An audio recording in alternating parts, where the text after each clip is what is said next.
হরে কৃষ্ণ। পৌষ মাসের শুক্লপক্ষে একাদশী ব্রতের নাম হচ্ছে পুত্রদা একাদশী ব্রত। যে ব্রত মাহাত্ম কথা শ্রবণ ও কীর্তন মাত্রই অগ্নিষ্টম যজ্ঞের ফল লাভ করা যায়। তো আজকে আমরা এই পুত্রদা একাদশী ব্রত মাহাত্ম কথা সম্বন্ধে এবং বিভিন্ন প্রশ্ন নিয়ে আলোচনা করব এই ভিডিওতে।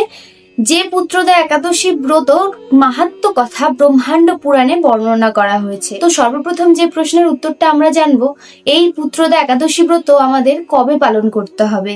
30 তারিখ নাকি 31 তারিখ? দুদিন পড়েছে এই পুত্রদা একাদশী ব্রত।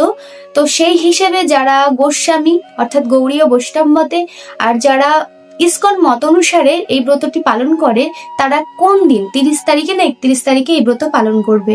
এছাড়াও এই ব্রত পালনের ফল কি, এই ব্রত আমরা কেন পালন করব, কিভাবে এই ব্রতটি পালন করব, আর আলোচনা করব এই পুত্রদা একাদশী ব্রত মাহাত্ম্য কথা সম্বন্ধে। আর সব শেষে জানবো এই ব্রতের পালনের সময়সূচি। তো চলুন আর বেশি কথা বলবো না, সোজা ভিডিওতে যাওয়া যাক। হরে কৃষ্ণ, রাধে রাধে। সকল ভক্ত বৈষ্ণবদের শ্রীচরণে আমার সহস্র কোটি প্রণাম। যারা আমাকে নতুন দেখছেন তারা অবশ্যই আমার চ্যানেলটিকে সাবস্ক্রাইব করে রাখবেন এরকম ভক্তিমূলক কথা শ্রবণ করার জন্য। প্রথমেই বলে দিই, যারা গৌড়ীয় বৈষ্ণব মতে অর্থাৎ যারা গোস্বামী মতে প্রত্যেকটা একাদশী ব্রত পালন করে, তাদেরকে কিন্তু এই ব্রত পালন করতে হবে 30 ডিসেম্বর মঙ্গলবার এবং পালন করতে হবে 31 ডিসেম্বর বুধবারে। কিন্তু যারা ইসকন মত অনুসারে সমস্ত ব্রত পালন করে থাকে, তারা অবশ্যই কিন্তু 31 ডিসেম্বর এই ব্রতটি পালন করবে এবং 1 তারিখ জানুয়ারি মাসের 1 তারিখ 2026 সাল বৃহস্পতিবার এই ব্রতের পালন করতে হবে। তো আশা করি এই পুত্রদা একাদশী ব্রতটি কোন দিন পালন করতে হবে সেটা আমি পরিষ্কার করে বোঝাতে পারলাম। এবার আমরা আলোচনা করব এই পুত্রদা একাদশী ব্রত কেন আমরা পালন করব, এই ব্রত পালনের ফল কি এবং কারা কারা এই ব্রত পালন করতে পারবে। তো প্রথমেই বলি এই পুত্রদা একাদশী ব্রত পালনের ফল কি।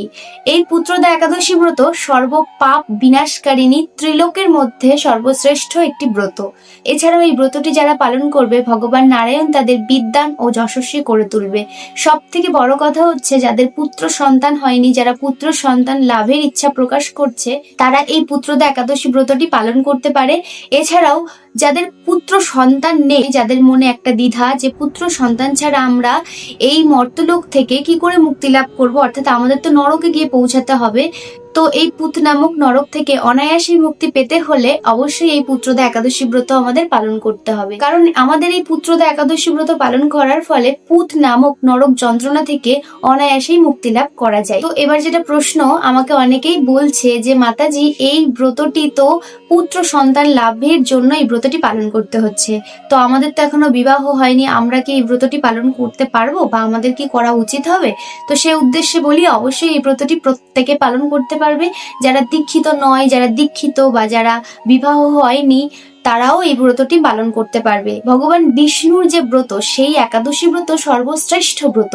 তো এই ব্রত প্রত্যেকে পালন করতে পারবে। আর আমরা সকলেই জানি শ্রীমদ্ ভগবদ গীতাতে ভগবান শ্রীকৃষ্ণ কি বলেছেন, কর্মফলের আশা ত্যাগ করতে হবে।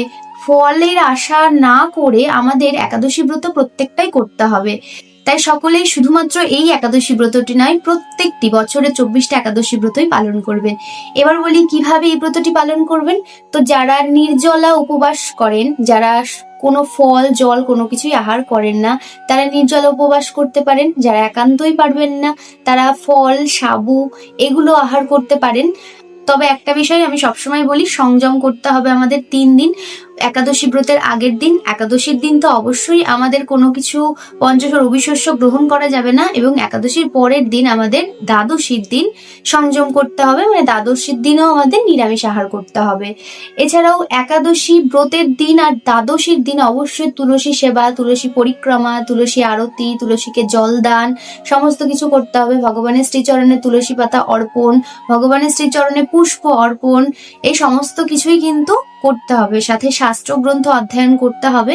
কারণ একাদশী ব্রতের দিনই আমরা যেহেতু উপবাস করি, এই উপবাস মানে কিন্তু ভগবানের সন্নিকটে, ভগবানের খুব কাছে আমরা বাস করি।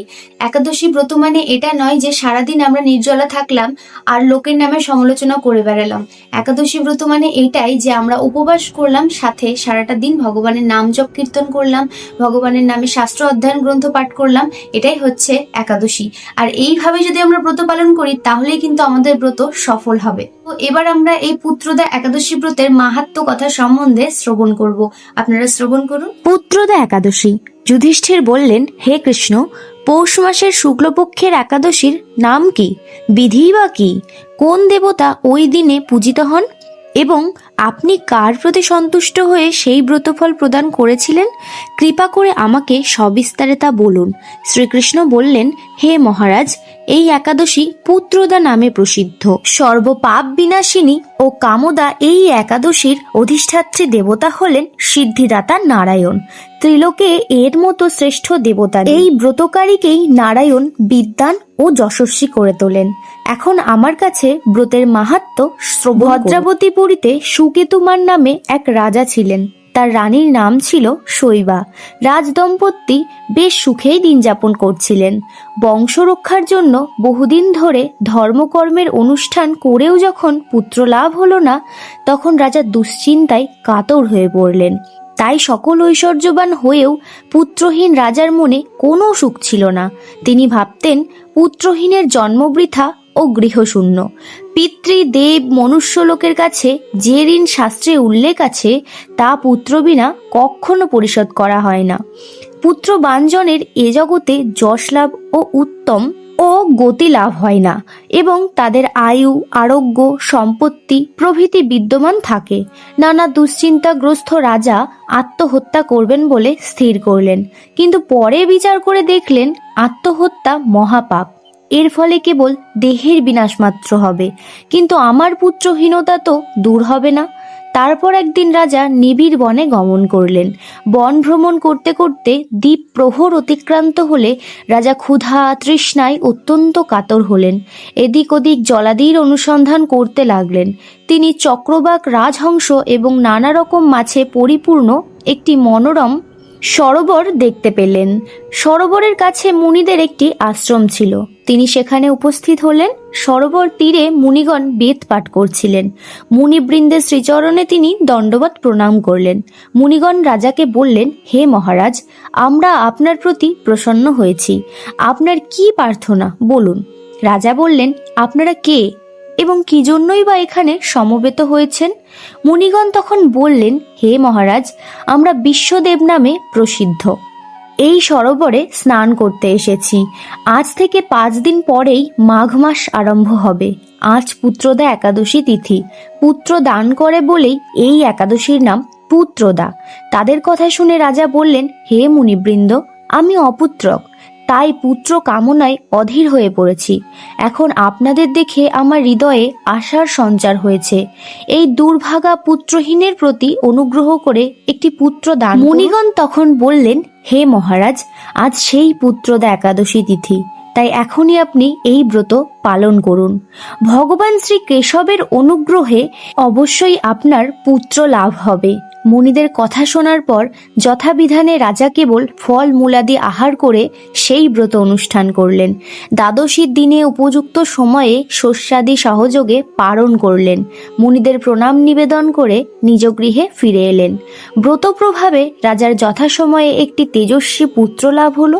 হে মহারাজ, এই ব্রত সকলেরই পালন করা কর্তব্য। মানব কল্যাণ কামনায় আপনার কাছে আমি এই ব্রত কথা বর্ণনা করলাম। নিষ্ঠা সহকারে যারা এই পুত্রদা একাদশী ব্রত পালন করবে, তারা পুত নামক নরক থেকে পরিত্রাণ লাভ করবে। আর এই ব্রত কথা শ্রবণ কীর্তনে অগ্নিষ্টম যজ্ঞের ফল পাওয়া যায়। ব্রহ্মাণ্ড পুরাণে এই মাহাত্ম্য কথা বর্ণনা করা হয়েছে।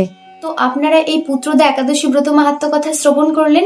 এবার এই পুত্রদা একাদশী ব্রতের পালনের সময়সূচি আমরা জেনে নিই। তো প্রথমেই বলেছি, যারা গোস্বামী মতে একাদশী ব্রত পালন করবেন তারা 30শে ডিসেম্বর ব্রত পালন করবেন এবং 31শে ডিসেম্বর বুধবার সূর্যোদয় থেকে মানে 6টা12 থেকে সকাল 10টা23-এর মধ্যে পালন করে নেবেন।